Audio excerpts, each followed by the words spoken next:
Bienvenidos a una emisión más de Ser Arte. Soy Nancy Martínez y el día de hoy tengo aquí conmigo una invitada de lujo. Tenemos con nosotros a la arqueóloga y antropóloga María Luisa Martel, que nos viene a hablar de temas súper interesantes. Bienvenida. Buenas tardes, Nancy. Muchas gracias por la invitación. Me da mucho gusto estar con ustedes nuevamente. Pues es un placer tenerte aquí nuevamente y más porque nos vienes a hablar sobre la globalización y sobre toda esta relación que tiene con nuestra historia y que muchas veces no tenemos ni la menor idea, así como yo. Bueno, en realidad, es un tema que, como lo estábamos comentando hace unos momentos, es un tema del día a día.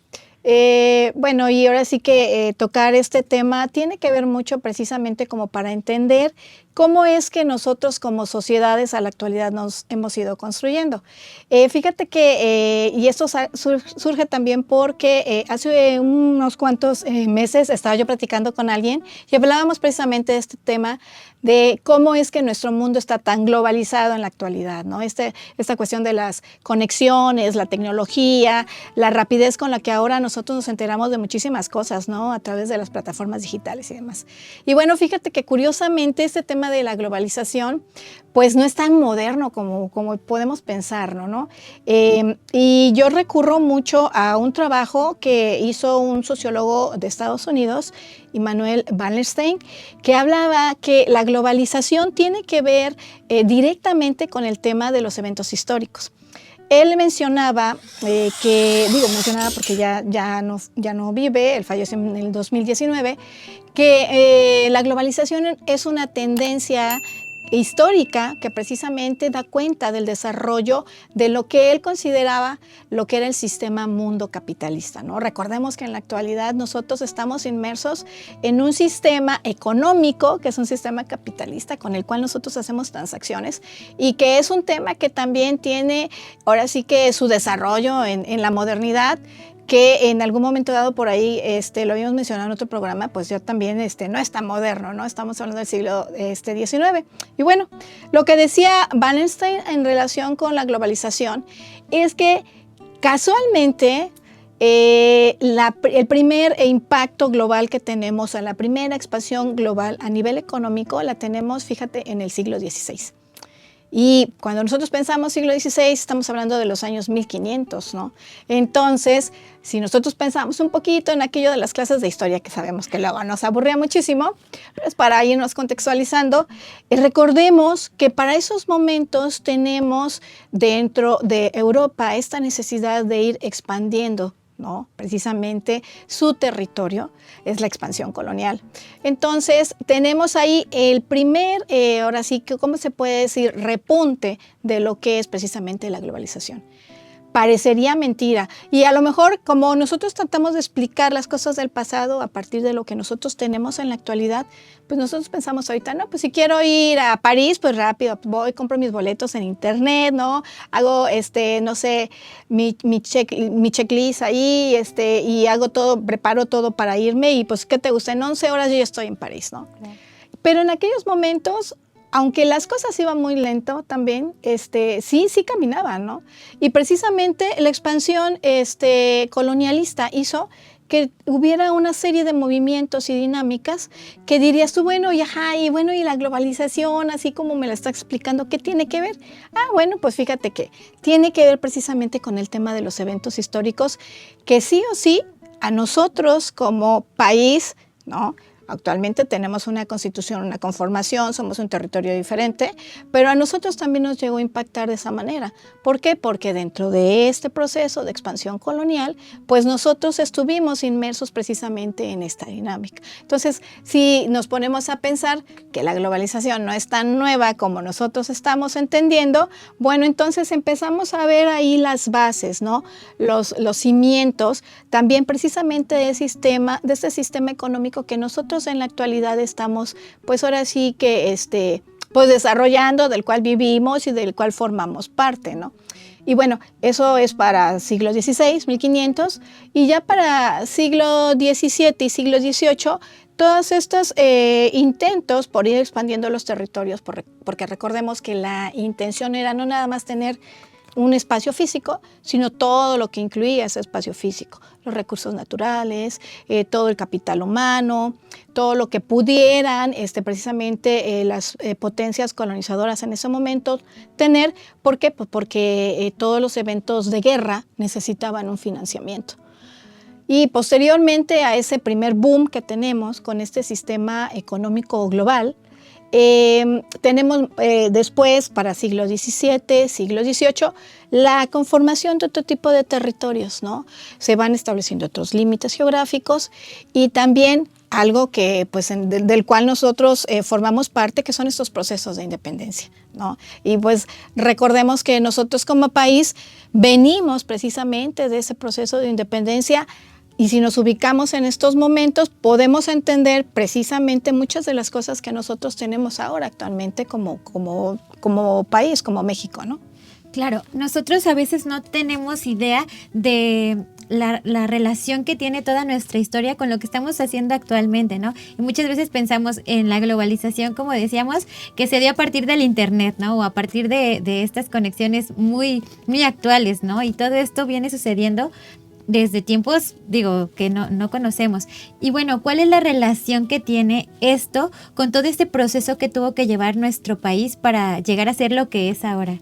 Fíjate, precisamente dentro de estas cuestiones de cómo los territorios en Europa empiezan a expandirse, empiezan a tratar de ganar un territorio, o sea, se meten como que en una competencia ahí. Pues recordemos, nos vamos a ir un poquito atrás, recordemos que una vez que todo el territorio mesoamericano sufre este proceso de conquista, ¿no?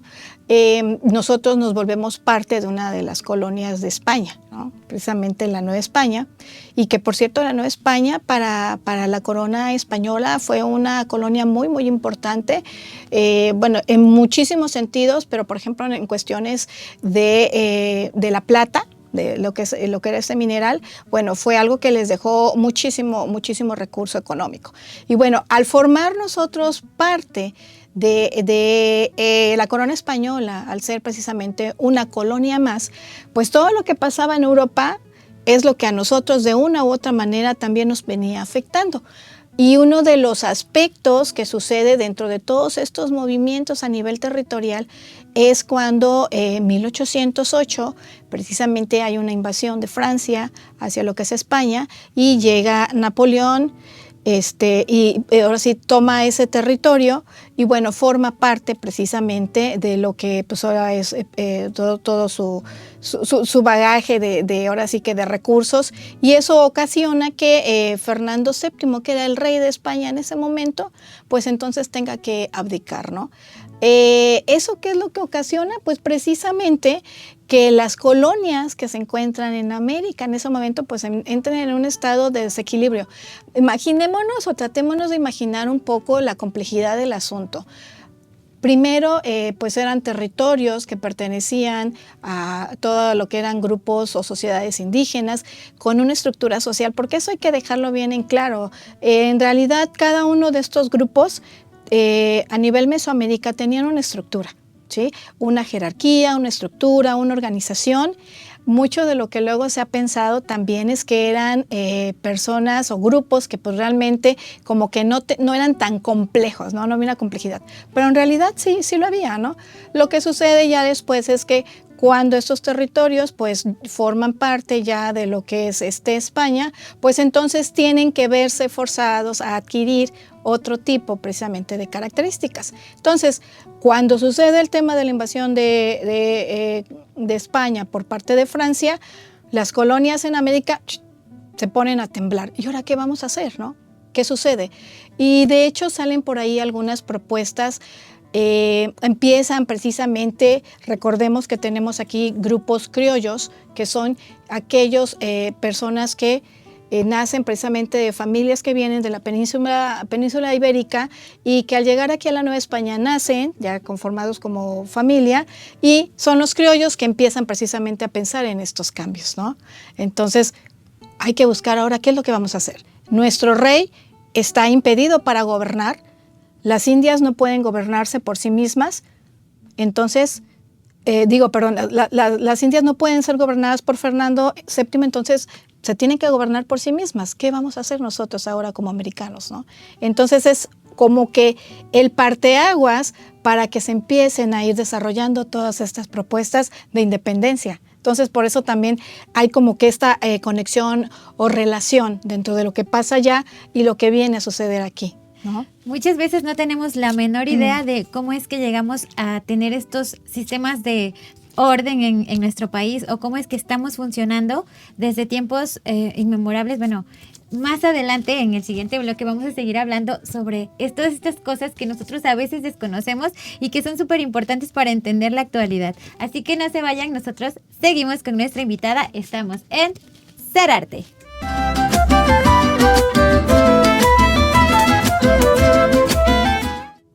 Estamos de regreso en Ser Arte. Ser Arte es una producción de SAC Records, estudio de grabación profesional, con 28 años de experiencia. Nos encontramos todos los miércoles en punto de las 8 de la noche por TVO. También nos puedes buscar en nuestras redes sociales, nos encuentras como Ser Arte TV.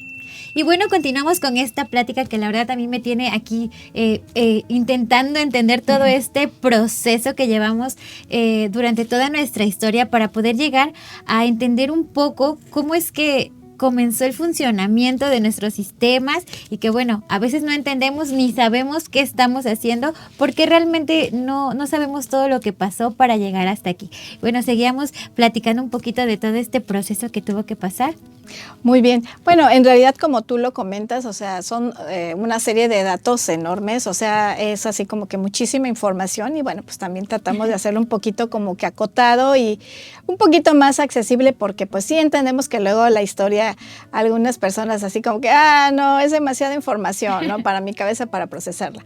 Y bueno, estábamos hablando cuál es como que esta reacción y esta sensación que tienen las colonias aquí en América una vez que ven impedido a Fernando VII de seguir gobernando. Y bueno, de los primeros intentos que según la historiografía se puede ahí encontrar, de estos procesos independentistas que tenemos en América, fíjate que uno de ellos es en 1809, la Revolución de Chuquisaca, y no era en contra de Fernando VII, sino era más bien de ese gobierno impuesto que existía precisamente en España, que era un gobierno francés, ¿no? Entonces es ahí donde tenemos ahora sí que los primeros intentos, los primeros brotes. Algunos historiógrafos dicen que ese no fue el primer intento, sino que fue mucho más atrás, en 1781, en una revolución que era la Revolución de Oruro. Pero bueno, ya esos son otros temas. Que llevan ya una profundidad, pero a lo que me refiero es que podemos ir encontrando ahí ya esta reflexión acerca de qué es lo que iba a pasar ahora, ¿no? Porque pues bueno, ya estaba de alguna u otra manera instituido un sistema y de repente, ¡pum!, hay algo que los pone en jaque y se vuelven vulnerables. Entonces, recordemos también, y por eso es pensar o no dejar de lado el tema de la globalización, que lo que también pasaba fuera de lo que era América también repercutía. Recordemos por ahí algo que era la Revolución Francesa, ¿no? La Revolución Francesa, que es en donde se empieza precisamente a destacar la importancia de los derechos humanos, ¿no? Con los enciclopedistas, con la cuestión de los ilustrados, ¿no? Por eso es el tema de la ilustración. Y el punto aquí es que todas estas, ¿cómo se puede decir?, situaciones que empiezan a sucederse van impactando, ¿no? Van llegando de a poco todas estas ideas a los grupos criollos y entonces ellos van también entendiendo que es necesario hacer algo. Y bueno, y fíjate que hay un evento que a mí me gusta mucho luego comentarlo, incluso en pláticas de café, cuando tuvimos la oportunidad de estar ahí en la BUAP, precisamente estudiando la maestría en Antropología Sociocultural, y a ver si por ahí le llega el saludo a mi exmaestro Ricardo Masivi, a mi exmaestra Lourdes Morales, excelentes maestros. Digo, porque en esa clase fue donde tocamos ese tema, porque fue una lectura que nos dieron. Hay un libro que se llama Silenciando el pasado, la producción del poder y la historia de un antropólogo, Michael Trujillo, porque es bien, bien interesante. Es una lectura que yo les recomiendo muchísimo y tiene que ver con la Revolución de Haití. La Revolución de Haití es un proceso histórico también que no tiene que ver precisamente con la corona española, pero sí tenía que ver con una revolución con Francia precisamente. Y es un tema interesante porque lo que pasa también en Haití es algo que nos llega a afectar a nosotros en el sentido de que hace cuenta que es un evento que sucede de tal forma que los mismos franceses no daban crédito. Y hay una razón bien, bien sencilla. El paradigma, es decir, la manera en la que la gente pensaba en ese momento, la gente de Occidente, los colonizadores, creían, y sí son temas que en algún momento dado se han debatido muchísimo, creían que pues había distintas calidades de ser humano, o incluso algunos que no eran ni seres humanos, ¿no? Y dentro de estos no seres humanos entraban los negros, los esclavos. Dentro del paradigma que ellos tenían de pensamiento, los esclavos habían simple y sencillamente nacido en este mundo para hacer eso, para ser esclavos. Y que no tenían capacidad de reflexión, no tenían capacidad analítica, pues ellos no podían entender muchas cosas. Entonces ese era el paradigma de pensamiento que reinaba en ese momento. Cuando surge la Revolución Haitiana en 1791, pues los agarra de sorpresa porque dicen, ¿cómo es posible que se estén rebelando? ¿Quién les dijo? ¿Quién los animó a hacer esto? Porque ellos solitos no pudieron haberlo pensado. Y ese es un ejemplo que nos ayuda a entender mucho la manera en que las cosas se hacían, se justificaban, ¿sí?, bajo estos señalamientos, y a partir de esa revolución haitiana cambiaron muchas cosas. Incluso cambió la manera en que los relatos históricos se fueron produciendo, porque al menos los primeros recuentos históricos sobre lo que pasa en esa revolución haitiana y que son contados por los mismos franceses invisibilizan la importancia de este evento. No obstante, eso que sucede ahí también, ¿sí?, viene a repercutir a nosotros como país, ¿no? Que es lo que nos ayuda también a ir a tomar decisiones a nivel de todo nuestro proceso de independentista, ¿no? Claro, muchas veces precisamente vemos la historia que nos cuentan desde la perspectiva de ciertas personas, ¿no? Porque al final de cuentas, bueno, lamentable, pero imposible que alguien haya estado ahí documentando como ahora, ¿no? Que es tan fácil grabar o algo parecido. Entonces, muchas veces tenemos solamente una perspectiva de las cosas y que por lo mismo muchos eventos importantes, personajes importantes, no son tan... no son tomados en cuenta como lo deberían haber sido, ¿no? Como en este caso, estos eventos importantes de Haití, que al final de cuentas, lo decíamos fuera del aire, bueno, yo le decía, bueno, ¿qué tiene que ver Haití, no? Pero son cosas que sí tienen que ver, que sí es como el efecto mariposa, ¿no? Que va formando parte de nuestra historia y que a veces no conocemos. Aquí, ¿cómo sería o qué sería, cuáles serían los sucesos así más importantes que llevaron a ser parte de este detonante? Y bueno, a lo mejor lo que yo quisiera saber también es cómo fue que, a pesar de tener tan presentes que eran españoles las personas que estaban aquí gobernando de alguna manera o liderando, ¿cómo fue que dijeron, no, vamos a dejar de lado esta parte de España y vamos ahora a hacer esto independiente? O sea, ¿cómo se quitaron esa parte de España para poder independizarnos?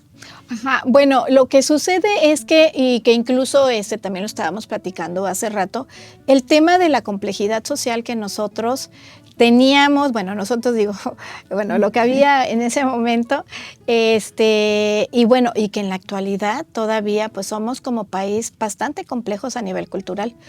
Lo que sucede, digo, lo vamos a resumir de una manera muy sencilla, lo que sucede es que precisamente todas las personas que fueron naciendo aquí en el territorio de la Nueva España empezaron a ver que pues ahora sí como que empezaron a desarrollar este sentido de pertenencia, ¿no?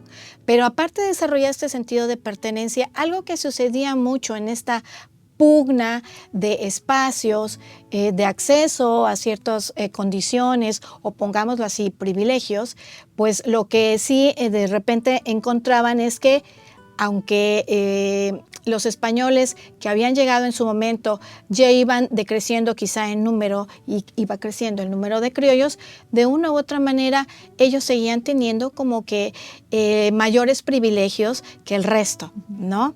Y sí, hubo también españoles que empezaron a aclimatarse a las nuevas condiciones de lo que ofrecía este territorio, que aún en la actualidad, pues nuestro país se caracteriza por tener una diversidad enorme en cuestiones de flora, de fauna, a pesar de todas las cuestiones medioambientales que también han afectado a nuestro país a lo largo de muchísimos años, todavía podemos encontrar que es muy benévolo en muchos aspectos. Entonces, en ese momento era como que ir viendo qué es lo que este territorio ofrecía para estas condiciones de vida. Y también recordemos que muchas personas también de España llegaban aquí para precisamente tener acceso quizá, bueno, a un espacio en donde tener pues la vivienda, tener pues ahora sí un espacio para desarrollar actividades económicas que a lo mejor en España no las tenían. ¿Sí? Entonces, lo que ocurre también con estos procesos de independencia es que se empiezan a ver cuáles son como estas condiciones que este nuevo lugar les está ofreciendo, ¿no? Y que entonces por eso también hay que pues pelear por él, ¿no? Hay que pelear por precisamente seguirlo conservando y seguirlo teniendo, pues ahora sí, para que se puedan seguir desarrollando todas estas cosas que como sociedad les podía seguir, pues ahora sí que manteniendo, ¿no? O tener acceso a muchos otros recursos. Entonces, dentro de esta situación también la complejidad que te decía yo sociales es algo que posteriormente, cuando ya se pasa de este momento histórico, también va a ir impactando a la siguiente etapa cuando se vuelve ya un México independiente. Sin duda alguna, México es un lugar que, aparte de ser rico en fauna, flora y todo lo demás recursos, también es un país que se caracteriza por tener una mezcla de todas las culturas y todas las las nacionalidades. Pues bueno, más adelante vamos a continuar con este tema que la verdad a mí me encanta escuchar de esta manera tan bella que la hace y tan fácil para nosotros los que no conocemos tanto de historia. No se vayan, nosotros continuamos con nuestra invitada María Luisa Martel. No se vayan, estamos en Ser Arte.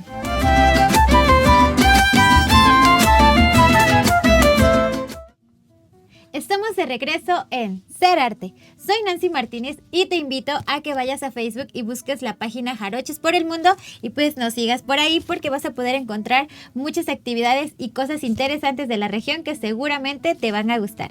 Y bueno, continuamos aquí con nuestra invitada de lujo que tenemos a la arqueóloga y antropóloga María Luisa Martel y que bueno, nos estaba comentando estos temas que han venido formando toda nuestra historia y que nos han llevado a este proceso hasta llegar a la actualidad y que muchas veces ni conocemos ni sabemos por qué hacemos ciertas cosas. Nosotros vamos y decimos pues porque me obligaron.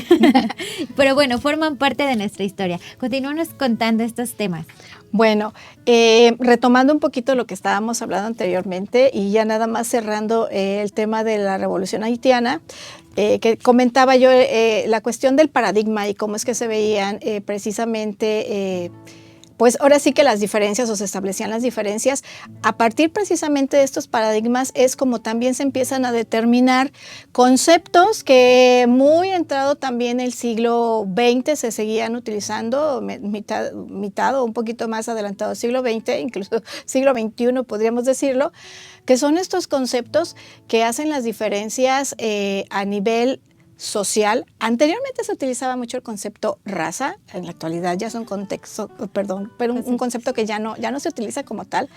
Y porque a partir de este paradigma se hacía esta diferencia en cuestiones de superioridad racial, ¿no? Por ejemplo, pues los blancos son más inteligentes, son mejores personas, ¿no?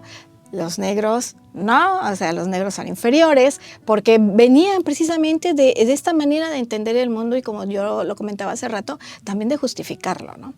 Y bueno, con el tema de la Revolución Haitiana que estaba yo comentando, es como también todas estas ideas empiezan a efervecer, ¿no? Y entonces si hacemos un poquito como que la retrospectiva y tomamos y vemos, bueno, tenemos aquí la influencia de lo que pasa en la provincia boliviana con la revolución de Chuquisaca o posiblemente con la revolución de Oruro y luego lo que pasa con la revolución haitiana y que curiosamente lo que pasa con la revolución haitiana es paradójico porque ellos estaban luchando, los esclavos estaban luchando contra los franceses, pero ellos mismos, los esclavos, habían retomado ideas que venían de la Revolución Francesa. Entonces era paradójico, ¿no?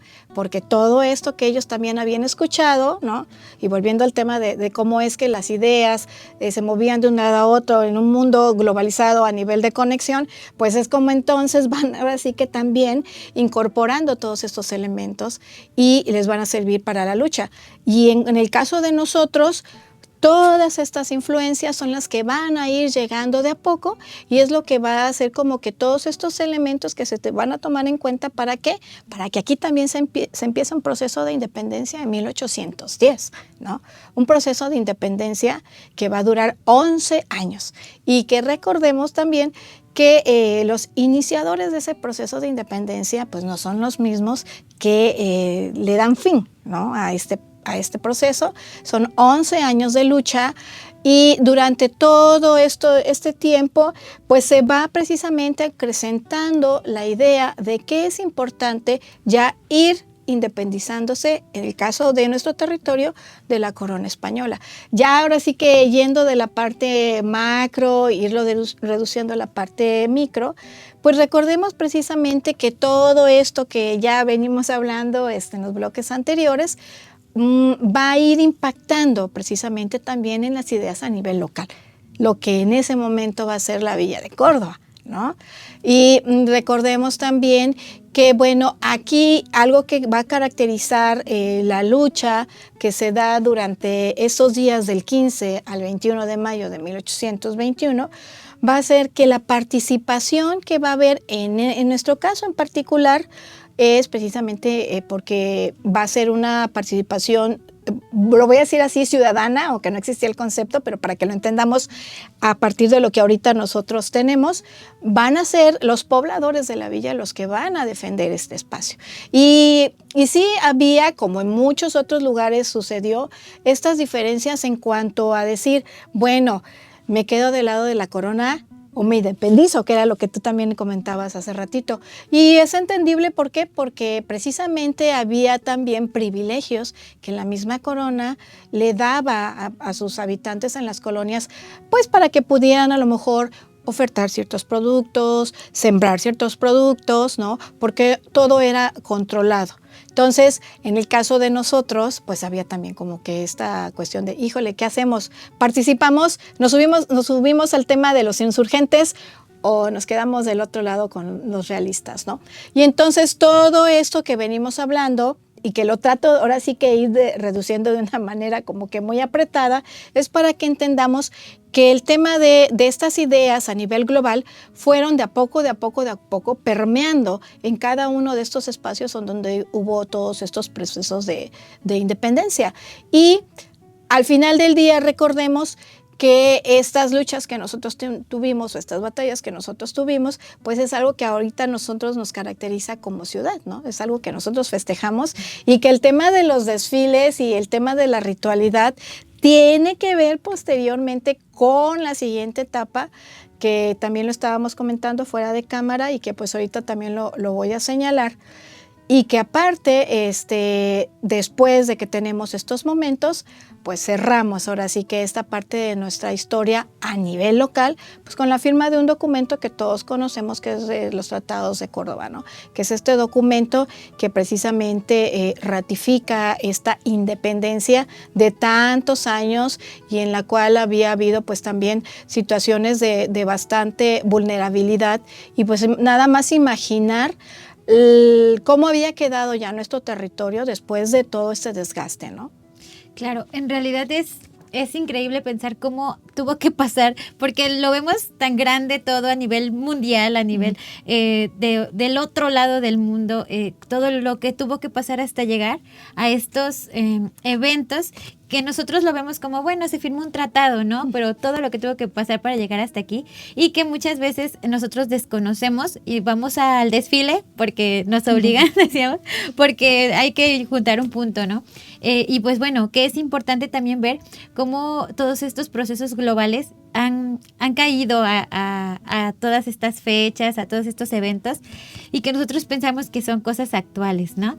Y pues bueno, como también es importante mencionar, o así lo veo yo, corríjame, si se tuvo que hacer como este patriotismo o como hacerlos parte de ahora lo que están defendiendo, ¿no? A pesar de que, como decía, tenían esta difícil decisión si se quedaban de un lado o de otro, tuvieron que hacer estos símbolos, estos desfiles, este papel, para que ellos se sintieran parte de esto y pudieran defenderlo. Ok, bueno, precisamente como luego le comentaba yo a mis alumnos de Lesbao, y ojalá por ahí alguno me vea, saludos a mis exalumnos, el tema de los procesos históricos a veces es un poquito complejo entenderlo en términos de tiempo. Quizá, no sé, a lo mejor incluso a las nuevas generaciones con esto de que ahora las cosas son un poco más rápidas, ¿no? Son de chin, ya mandé un mensaje, ya ha pasado un segundo y no me ha contestado, es ya. Como que empezamos a ver las cosas desde otro punto de vista. Y digo, eso es un tema generacional. ¿Y por qué lo explico así? Porque los procesos históricos, en realidad, aunque tratamos de resumirlo ahorita, imagínate, 11 años de lucha, ahorita lo acabamos de decir en unos cuantos minutos, ¿no? Lo superapretamos o lo acotamos de manera muy rápida. Pero lo que sucedía también con los procesos históricos es que llevaba muchísimo tiempo pasar de un estado o una situación a otra. Y, por ejemplo, de la firma de los tratados de Córdoba, posteriormente que tenemos, bueno, por ejemplo, lo más inmediato fue la entrada del ejército trigarante a la Ciudad de México el 27 de septiembre de ese mismo año. Al otro día se constituye la Junta Gubernativa y se crea el Acta de Independencia de México, pero de ahí en adelante ir construyendo ahora una nueva propuesta tomó su tiempo, ¿no? Y esto tiene que ver con un tema que es el tema de la construcción de los estados nacionales, ¿sí? Porque algunas veces pensamos ok, hoy somos monarquía, ya llega la independencia, al otro día ya somos independientes, ¡pum! No, lleva todo un proceso de largo aliento muchas veces, casi ensayo y error. Y bueno, esto de la construcción de los estados nacionales lleva también toda una serie de elementos muy interesantes que ahora nos identifican también como país. Claro, sin duda es algo que nosotros lo vemos tan resumido, pero que nosotros mismos vemos, ¿no? Con nuestros papás, nuestros hermanos y todas estas generaciones que van generando cambios y cambios a través del tiempo, ¿no? Uh-huh. Y me imagino todo este proceso y cuánto debió llevar, cuántas vidas, cuántas familias, cuántas generaciones con nuevos pensamientos para que pudiera llegar a ser lo que es actualmente. Y pues bueno, vamos a continuar con este tema en el siguiente bloque, que la verdad a mí me encanta escuchar de esta manera la historia, así que por favor no se vayan, nosotros continuamos con nuestra invitada. Esto es Ser Arte.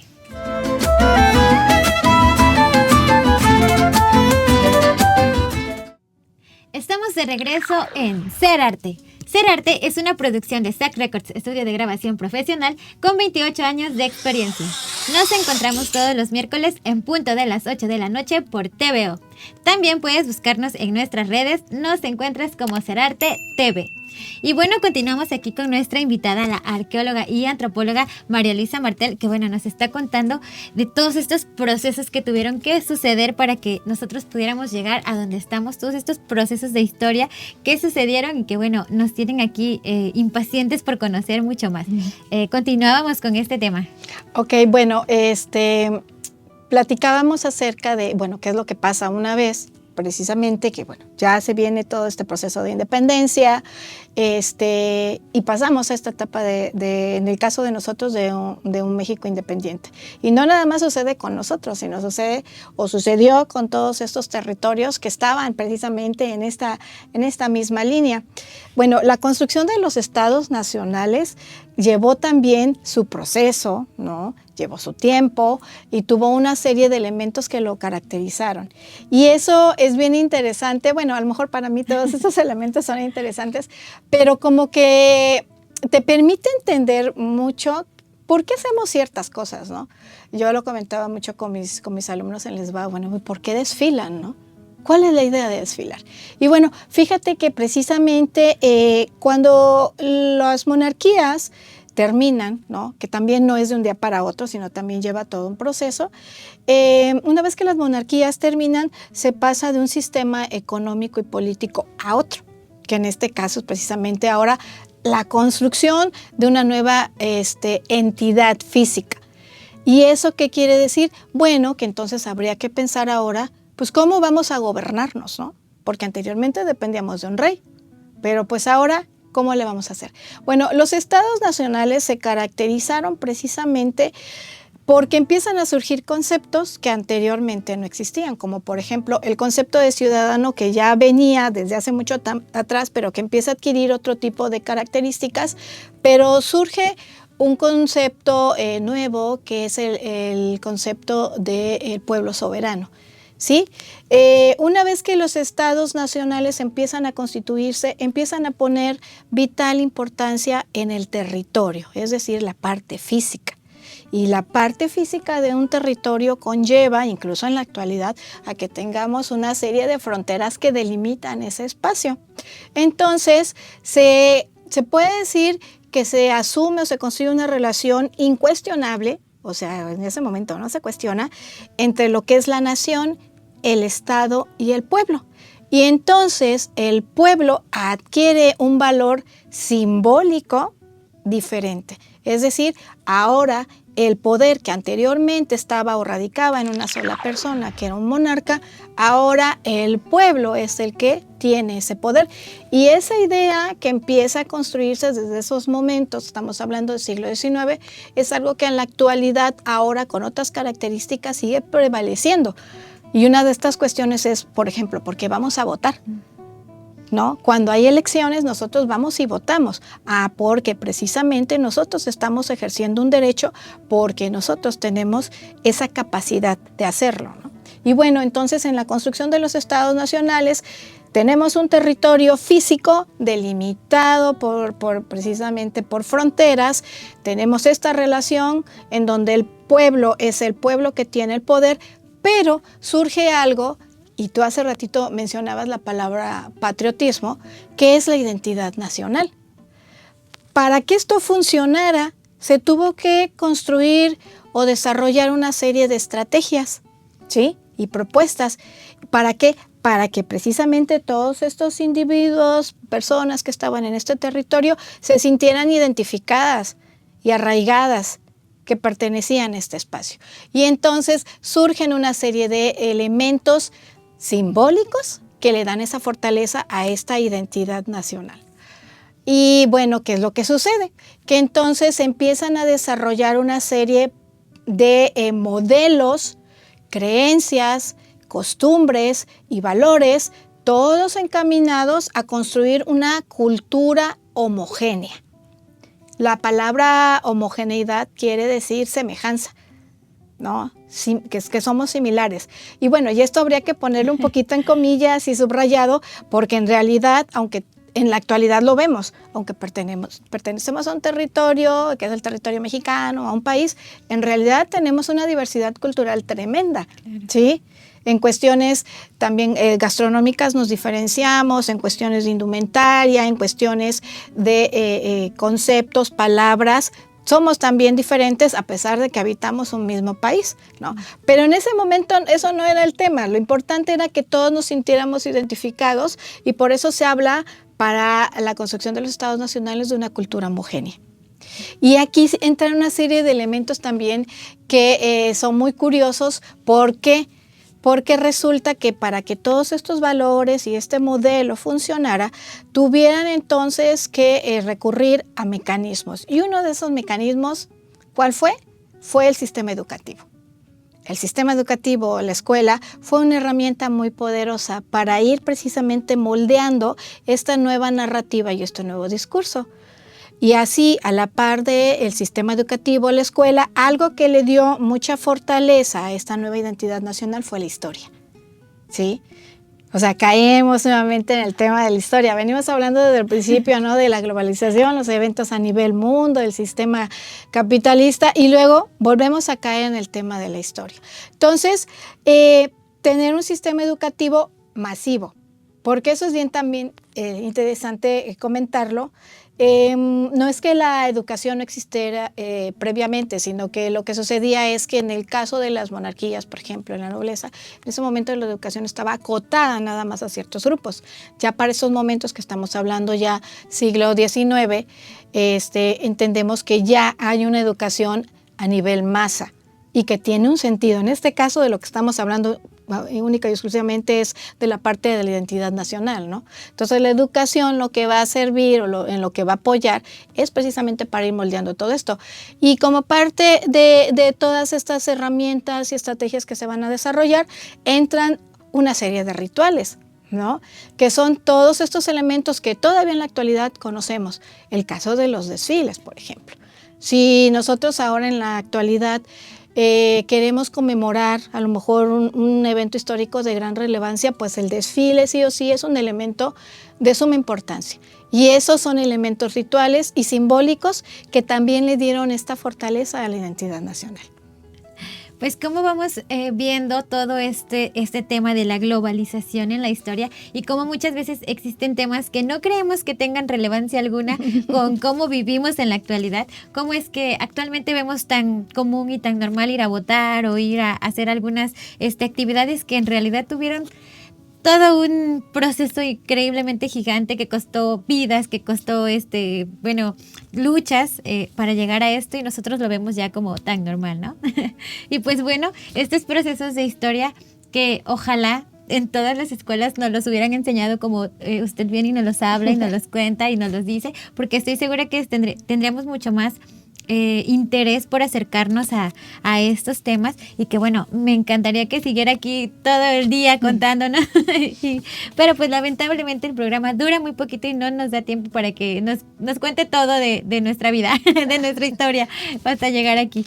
Pues bueno, lamentablemente el programa pues no puede durar el día completo y tiene que terminar. Me gustaría que por favor nos ayudara a cerrar este tema con alguna frase que usted concluyera para todos nosotros sobre este tema de la globalización y la historia. Bueno, a mí lo que me gusta mucho platicar con la gente, y sí invitarlos y tú lo dijiste muy bien, al tema de acercarse a la historia, pero de una historia que sea más accesible y a lo mejor un poquito más fácil de entender.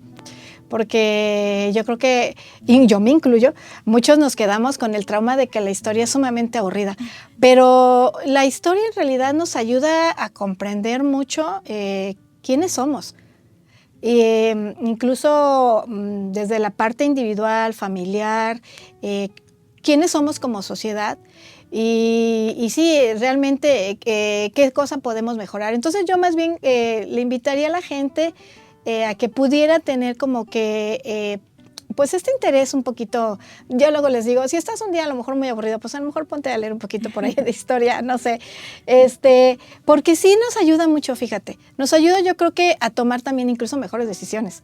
Ya ves que pues eso como que se suele repetir también, de que pues quien no conoce su historia, pues ahora sí que puede cometer los mismos errores, ¿no? Entonces, más bien sería eso. Como tener como que de repente un poquito como que el interés de decir, bueno, pues, oye, ¿y por qué hacemos esto, no? Y cuando tú te pones a revisar cosas, entonces te cachas haciendo cosas que dices, mira, no lo sabía yo, ¿no? Sí.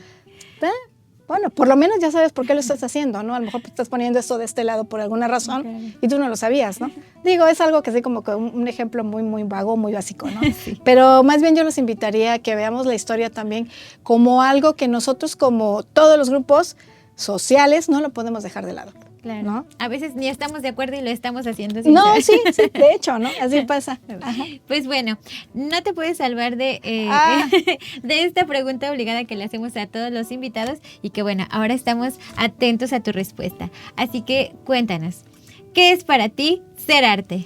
Ok, bueno, ser arte. Quizá, retomando un poquito de lo que estábamos hablando en la última parte, podríamos relacionarlo un poquito con el ser al pertenecer, ¿no? Y pertenecer lo estábamos también relacionando con la parte de la... Fíjate que la identidad es un concepto que es bastante complejo. A mí me tocó trabajarlo mucho en lo que fue la cuestión de la maestría, pero lo podríamos resumir así. La identidad es algo que te permite, ¿cómo se puede decir? Compartir con alguien más ciertos elementos, pero también te hace diferente de otros.